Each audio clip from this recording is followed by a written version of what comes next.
Have you ever built something so incredibly powerful and advanced that the United States government literally stepped in and told you to keep it under lock and key? That is the exact situation unfolding right now with OpenAI, as they are being forced to limit the release of their highly anticipated new models to only a small group of trusted partners.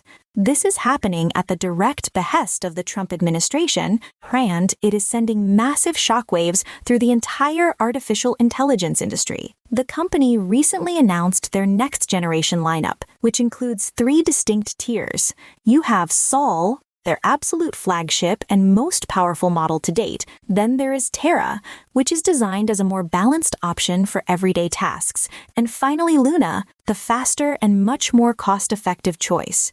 But right now, the administration has restricted the public release of all 3 of these models. OpenAI explicitly stated that this very limited preview is only for partners whose participation has already been shared and cleared with the government. This heavy-handed request comes at a time when there is mounting pressure on technology companies to restrict access to their most frontier systems.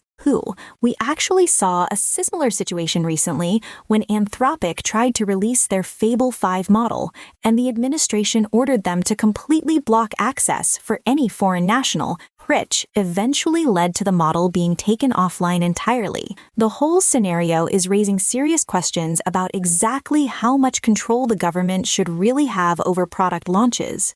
Dean Ball, a former White House advisor who is actually about to join OpenAI, argued that the recent executive order creates what is basically an involuntary licensing regime. He pointed out a huge problem. Government does not even have clearly defined safety standards yet. This lack of clarity could lead to endless delays, potentially threatening the billions of dollars currently being poured into infrastructure and maybe even handing an advantage to China in the global technology race. OpenAI made it very clear they are not thrilled about this arrangement, stating that keeping these tools away from users, developers, and cyber defenders should not become the long-term default.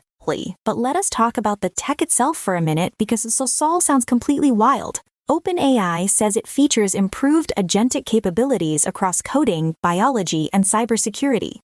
It even has a max reasoning effort mode and an ultra mode that uses multiple subagents working together to solve insanely complex problems, though that will definitely send your token usage through the roof. Speaking of costs, Sol is priced at $5 per million input tokens and $30 per million output tokens, while Terra costs exactly half of that, and Luna sits at just $1 for input and $6 for output.